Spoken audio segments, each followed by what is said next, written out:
Now we bring you discussion on the significance of the first manned mission, Gaganyaan, and other space infra projects. The participants are Biman Basu, science expert, and Gaura Dhawanlal, anchor. Hello and welcome to our program. India's space program has definitely grown by leaps and bounds in the past few years. The Gaganyaan mission, which marks a significant milestone for ISRO and for India as a whole, because it will be the country's first manned space mission, is actually, of late, the talk of the town. We are delighted to have with us in the studio Mr. Biman Basu, who's a science journalist, and today we shall be talking about the significance of the manned mission Gaganyaan and other space infrastructure projects. Mr. Basu, welcome to the program. Thank you. So, Mr. Basu, wanting a context from you, India's space program, we've always wanted one, and we have seen many milestones happen in the past few years. So just give our listeners a little context of where does our space program stand today?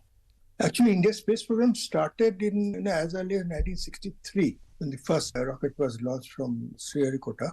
And then we have gradually advanced because, we have been launching several rockets, unmanned rockets, of course. And ultimate aim immediately is to send a human being to space, Indian to space. And that is the program of Gaganyaan. And as you know, compared to any other space program, human-based space program is a little complicated because you have to arrange for the sustenance of an individual human being. Because, all the space programs that we have been, or space missions that we have been carrying out all these years, they were unmanned space programs. And there you didn't have the context of keeping a human being alive during the mission.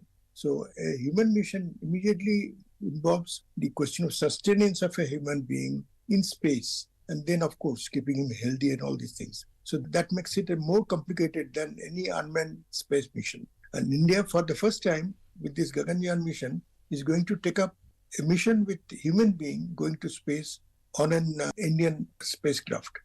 So that by itself is a very significant step, and I think a lot of importance is being placed on how can we actually not only reach this benchmark but also improve in terms of world standards, in terms of what we provide, in terms of technology. So in terms of how are we seeing our space infrastructure move up, that component which is made in India and that component which we are still dependent on outside countries, a little bit about that, please. No, India's space program is very old. It started in 1963, as early as that. And in fact, we have been sending mostly unmanned space missions, and human beings were involved only in the first human, Sharma, who went in a Russian spacecraft.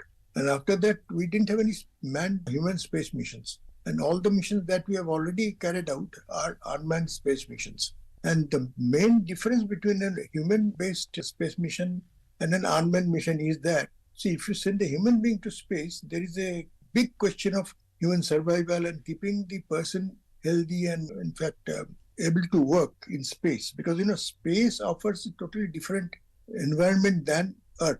Because on Earth, we have gravity, we know the direction, we know we can walk on Earth and all. But in space, there is no sort of looking at the way you are situated in space, because everything becomes weightless in space, because away from the Earth, the gravitational pull becomes very weak, and in space you don't feel any gravitational pull, almost, because it's very negligible, about 100 kilometers away from Earth. So that makes the whole thing a little complicated, because when a human being is on Earth, he or she knows the direction, because the way which is down, which is up and all. But when in space, you lose all these indications.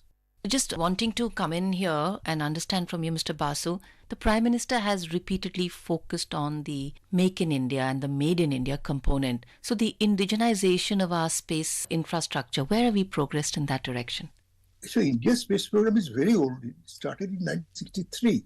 And gradually we have progressed. In fact, in unmanned space missions, we have achieved quite a few landmarks because, India has been the only country to land a spacecraft on the moon's south side. No other country has been able to do till now. So that way, space technology development in India has been very rapid and quite advanced. And it is all made in India. That is, we have not depended on any other country or any other outside agency to make this happen. This is all Indian made, Indian developed and all. That makes us quite strong in the field of developing space technology for human activity. But so far, we have not sent any human being to space except Rakesh Sharma, who went in a Russian spacecraft. So the first space mission using human beings is planned to be the Gaganyaan mission, which is expected to take 3 astronauts to space. Of course, it will be just a return trip, that is to go into space, maybe get one round around Earth and then come back. Right. But that will be a big thing. So the dynamics are completely different. So if you could also help us understand in terms of Gaganyaan and the cryogenic engine for Gaganyaan. So do share with us about Gaganyaan itself, specifically about this mission. See, one thing that is very important in Gaganyaan mission is the use of cryogenic engines. So a cryogenic engine is a special rocket engine which works with fuel at a very low temperature. That's why it's called cryogenic.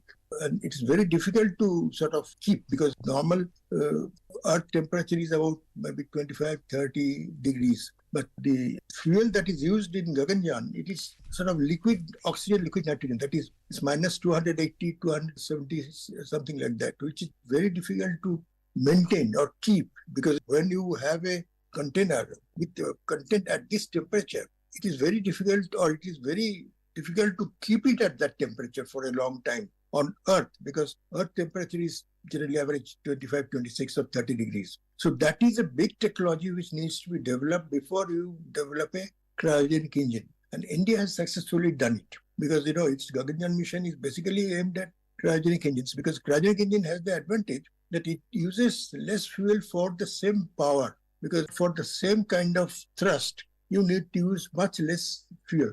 And that is a big advantage for space missions. And that's what India has decided to do. And it has already developed the methods for preparing cryogenic fuels and keeping them and then using them. That's the big advancement that India has achieved in the field of rocket technology. Mr. Basu, you had shared earlier that sending human beings in space is a completely different ballgame and it requires different procedures, safety measures. Let's talk about the safety landing procedures. Have we tested them? Where are we positioned on them?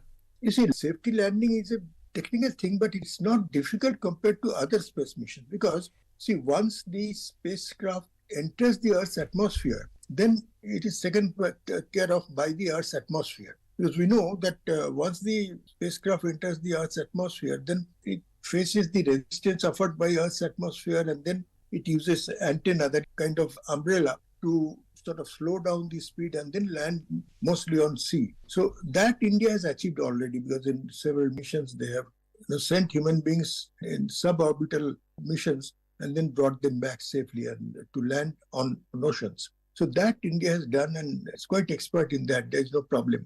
And the main problem was to keep the cryogenic fuel intact in Earth temperature and then using it effectively, because cryogenic fuel, as I told you, it is kept at a very low temperature, minus 184, 185 degrees Celsius and something like that. It's very cold. It requires a lot of technology to keep that fuel intact at Earth's temperature.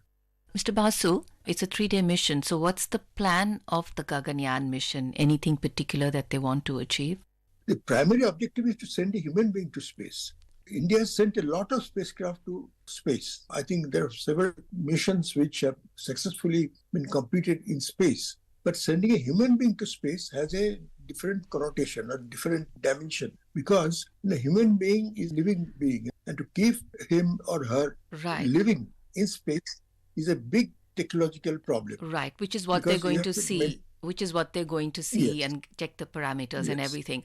Mr. Basu, Prime Minister Narendra Modi had inaugurated 3 important space infrastructure projects in Kerala recently, and they include the PSLV integration facility and the Satish Dhawan Space Centre at Sriharikota. So, and of course, stage test facilities at the ISRO Propulsion Complex in Mahendragiri. Now, all these that we are seeing, do you see as a future vision that India, and he also has this vision of, own space station by 2035. So you think we are really positioned to do that now? So basic problem is sending a human being.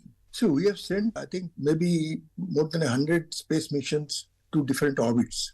And we are in fact, forerunner in the world among sending successful space missions. But sending a human being to space has its own problems. To keep a person living at minus 184 degrees, that is a big challenge. And then to keep the person or the living being working at that temperature needs that you have to surmount certain problems which are not ordinarily faced on Earth.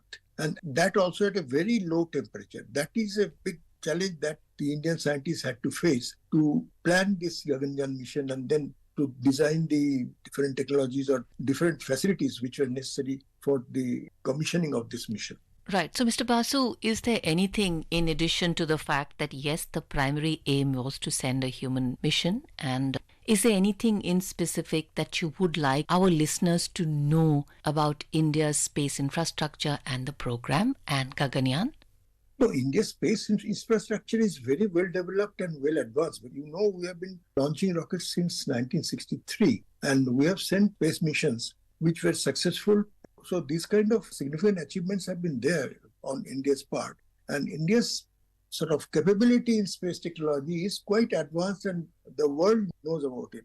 Sending a human being has a new dimension because you have to keep a human being alive in space under very stressing conditions. Right. Yes. So we'd love to have your inputs on how does India manage to keep its costs so low? I mean, the world recognizes that we have really kept our, whether it's launching, whether it's even making a satellite and making missions and manning them. Now we've got Gaganyaan. How have we managed to keep our costs so low?